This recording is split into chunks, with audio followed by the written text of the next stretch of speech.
6월 12일 아침 저희들에게 주신 하나님 말씀 출애굽기 11장 1절로 10절까지 말씀입니다. 여호와께서 모세에게 이르시기를 내가 이제 한 가지 재앙을 바로와 애굽에 내린 후에야 그가 너희를 여기서 내보내리라. 그가 너희를 내보낼 때에는 여기서 반드시 다 쫓아내리니 백성에게 말하여 사람들에게 각기 이웃들에게 은금 패물을 구하게 하라 하시더니 여호와께서 그 백성으로 애굽 사람의 은혜를 받게 하셨고 또 그 사람 모세는 애굽 땅에 있는 바로의 신하와 백성의 눈에 아주 위대하게 보였더라. 모세가 바로에게 이르기를 여호와께서 이와 같이 말씀하시기를 밤중에 내가 애굽 가운데로 들어가리니 애굽 땅에 있는 모든 처음 난 것은 왕 위에 앉아 있는 바로의 장자로부터 맷돌 뒤에 있는 몸종의 장자와 모든 가축의 처음 난 것까지 죽으리니 애굽 온 땅에 전무후무한 큰 부르짖음이 있으리라. 그러나 이스라엘 자손에게는 사람에게나 짐승에게나 개 한 마리도 그 혀를 움직이지 아니하리니 여호와께서 애굽 사람과 이스라엘 사이를 구별하는 줄을 너희가 알리라 하셨나니 왕의 이 모든 신하가 내게 내려와 내게 절하며 이르기를 너와 너를 따르는 온 백성은 나가라 한 후에야 내가 나가리라 하고 심히 노하여 바로에게서 나오니라. 여호와께서 모세에게 이르시기를 바로가 너희의 말을 듣지 아니하리라. 그러므로 내가 애굽 땅에서 나의 기적을 더하리라 하셨고 모세와 아론이 이 모든 기적을 바로 앞에서 행하였으나 여호와께서 바로의 마음을 완악하게 하셨으므로 그가 이스라엘 자손을 그 나라에서 보내지 아니하였더라. 아멘. 남의 눈에 눈물 내면 제 눈에는 피눈물 난다 라는 제목으로 오늘 아침 말씀 전합니다. 오늘 설교 제목은 우리에게 잘 알려진 속담인데요. 남의 눈에 눈물 내면 제 눈에는 피눈물 난다. 다른 사람에게 나쁜 짓을 하면 자기는 그보다 더한 벌을 받게 된다는 뜻이죠. 이와 비슷한 속담으로 뿌린 대로 거둔다라는 속담도 있습니다. 사람이라는 존재는 서로를 이용하는 대상이 아니라 서로 돕고 살아야 되는 존재입니다. 그러나 돕지는 못하고 어떻게 하면 더 이용할 수 있을까를 생각하는 그런 악한 시대를 살고 있는 저희들입니다. 그런데 이러한 모습은 세상 속에서만 흔히 볼 수 있는 모습이 아닙니다. 신앙 공동체로 모인 교회 안에서도 이런 일들이 일어나고 있고 심지어 가족들 사이에서도 이런 일이 일어납니다. 오늘 본문은 마지막 10번째 재앙을 경고하는 말씀인데요. 10번째 재앙은 장자가 죽는 재앙입니다. 당시 애굽 사람들은 생명을 주관하는 이시스라고 하는 신을 섬겼습니다. 그러나 하나님은 바로의 장자로부터 모든 사람의 장자를 죽이심으로써 생명은 하나님의 손에 있다는 것을 분명하게 보여주셨습니다. 그런데 혹자는 아무리 하나님이 애굽의 여러 신들을 무너뜨리시기 위해 10가지 재앙을 내리신다 해도 이렇게 장자를 죽이시면서까지 그렇게 할 필요가 있느냐라는 생각을 하는 사람도 있습니다. 왜냐하면 이 자녀의 죽음, 특히 장자의 죽음은 어떤 부모든 감당하기 힘든 가장 고통스러운 일이기 때문입니다. 하지만 부모와 자녀의 관계의 측면에서 보면 그런 생각이 들 수 있지만 하나님과 바로의 관계를 생각하게 되면 이야기는 달라집니다. 무슨 말인가 하면 하나님은 지금까지 바로에게 9번이나 기회를 주셨습니다.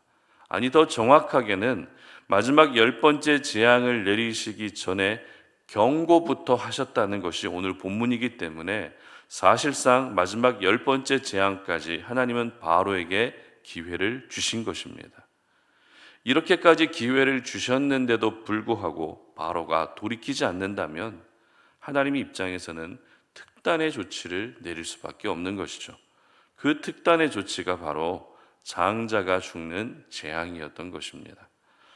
그러므로 먼저 우리가 이 아침에 기억해야 할 것은 기회는 영원하지 않다는 것입니다. 그러므로 하나님께 다시 돌아올 수 있도록 기회를 주셨을 때 더 심한 고난과 재앙이 임하기 전에 반드시 하나님께 돌이킬 수 있어야 됩니다. 특별히 이 마지막 10번째 재앙을 경고하는 오늘 본문의 전반부는 이웃들에게 은과 금, 폐물을 구하라라고 하는 말씀으로 시작되고 있습니다. 다시 말해서 빈손으로 도망 나오듯이 출애굽하게 될 것이 아니라 소유하고 있던 그 이상의 것을 가지고 당당하게 애굽 땅에서 나오게 된다는 것입니다. 그리고 이와 같은 모든 말씀들은 이제 출애굽하게 될 때가 거의 다가왔다라는 것을 암시하고 있습니다. 그러나 이것은 이스라엘 민족의 입장이지만 바로와 애굽 사람들의 입장은 어땠을까요? 지금까지 겪었던 고통과 비교가 안 되는 큰 고통의 시간이 임박했다는 뜻이겠죠. 그 고통이 바로 장자가 죽는 고통이었던 것입니다. 이 부분에 대해서 기록하고 있는 6절 말씀 함께 읽어봅니다. 애굽 온 땅에 전무후무한 큰 부르짖음이 있으리라. 자, 큰 부르짖음이 있을 것인데 이 부르짖음은 전무후무한 부르짖음. 다시 말해서 지금까지 있지도 않았고 앞으로도 있지 않을 가장 괴로운 부르짖음이 있게 된다는 것입니다. 그런데 여러분, 이 부르짖는다라고 하는 표현이 우리에게 낯설지가 않습니다. 출애굽기를 묵상하면서 하나님이 출애굽 역사를 행하시게 됐던 결정적인 계기가 바로 이 부르짖음 때문이었다는 것입니다. 출애굽기 2장 23절인데요. 제가 말씀을 한번 읽어드립니다. 여러 해 후에 애굽 왕은 죽었고 이스라엘 자손은 고된 노동으로 말미암아 탄식하며 부르짖으니 그 고된 노동으로 말미암는 부르짖는 소리가 하나님께 상달된지라. 자, 이 말씀은 모세가 광야로 도망간 후에 애굽 땅의 현실을 보여주고 있는 말씀이죠. 모세는 살인자가 돼서 광야로 피했습니다. 그러나 애굽 땅에 남아있던 동족 이스라엘 민족은 어떻습니까? 더 심해진 노동으로 인해서 날마다 하나님께 부르짖을 수밖에 없었다는 것입니다.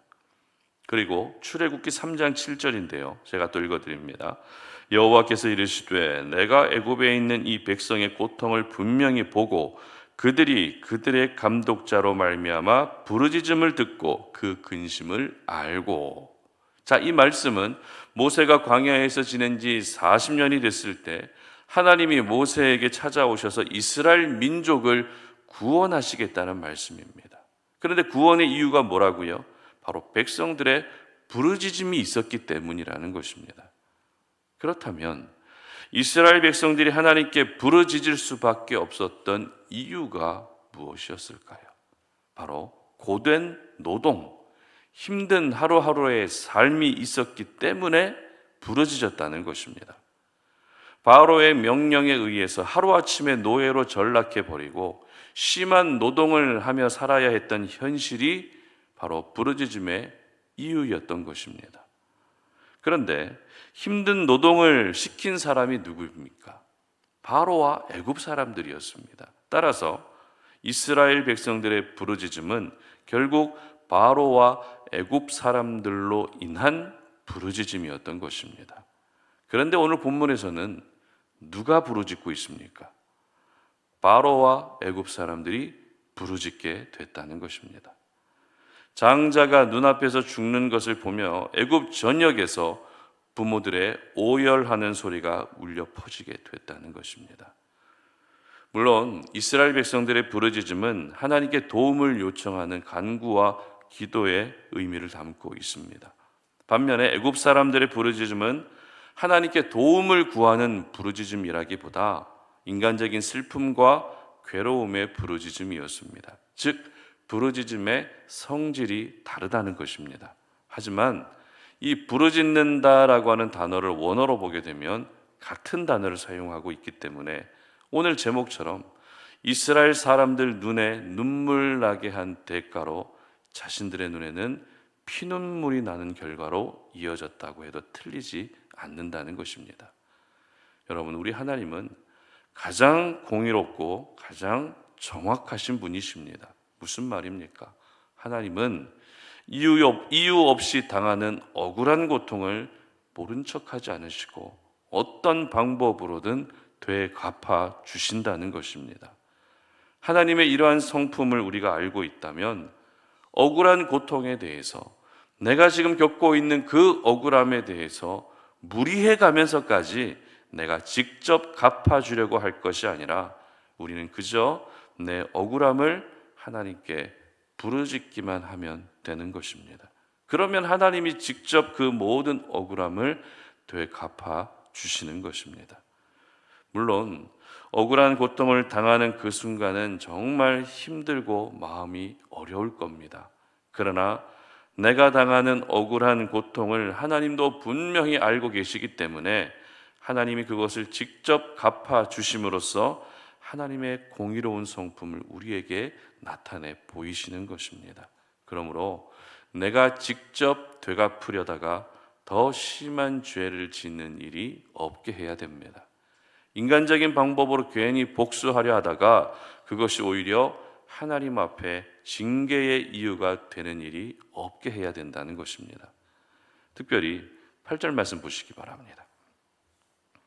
왕의 이 모든 신하가 내게 내려와 내게 절하며 이르기를 너와 너를 따르는 온 백성은 나가라 한 후에야 내가 나가리라 하고 심히 노하여 바로에게서 나오니라. 아멘.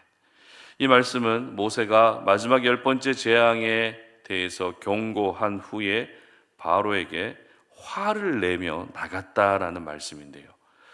그렇다면 굳이 모세가 바로에게 이렇게 화를 낼 필요가 있었을까요?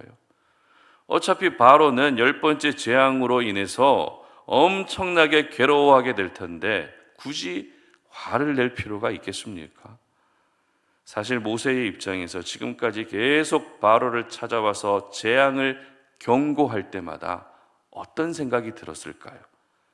동족 이스라엘 자손들에게 심한 고통을 가져다 준 것에 대해 되갚아주고 싶은 마음이 컸을 겁니다. 하나님을 뒤에 두고 여러 가지 재앙을 애굽 땅에 내리면서 바로를 벌벌 떨게 해주고 싶었을 겁니다. 그러나 모세는 바로를 향해서 어떤 개인적인 감정도 가지고 있지 않았습니다. 방금 읽은 말씀에서 바로에게 화를 냈다는 것도 어떤 개인적인 감정 때문에 화를 낸 것이 아니라 오죽 답답하면 화를 내면서까지 제발 경고를 귀담아 듣기를 원했던 것입니다. 그렇습니다. 억울함을 되갚아 주는 것은 우리가 할 일이 아닙니다. 하나님이 하실 일입니다. 누군가의 눈에 눈물 나게 하면 그 사람의 눈에는 피눈물 나게 하는 것이 바로 하나님이시기 때문에 하나님을 신뢰하며 하나님께 맡길 수 있어야 되는 것입니다. 바라기는 괜히 누군가의 눈에 눈물 나게 했다가 내 눈에 피눈물 나는 일이 없었으면 좋겠습니다. 또 누군가가 여러분의 눈에 눈물 나게 하는 일이 있어도 가장 공의롭게 일하시는 하나님을 기억하며 그저 부르짖는 하루가 될 수 있기를 주님 이름으로 축복합니다. 함께 기도하겠습니다.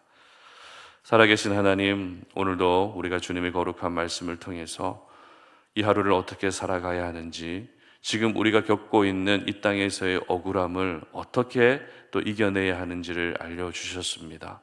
인간적인 생각으로는 내가 그 모든 억울함을 되갚아주고 싶고 복수하고 싶은 마음도 있지만 그것은 내가 할 일이 아니라 하나님이 하실 일이라는 것을 기억합니다. 애굽 사람들이 이스라엘 사람들에게 눈에 눈물 나게 했을 때 그들의 눈에는 오히려 피눈물 나게 하나님이 일하셨던 것을 기억하오니 가장 공의롭게 일하시는 하나님의 은혜가 오늘도 우리가 살아가는 모든 삶의 현장에 나타나게 하시고 또 그것을 보며 과연 하나님이 살아계시다라고 우리가 하나님을 높여드릴 수 있는 우리의 삶이 되게 하여 주시옵소서. 감사드리며 예수님의 이름으로 기도드립니다. 아멘.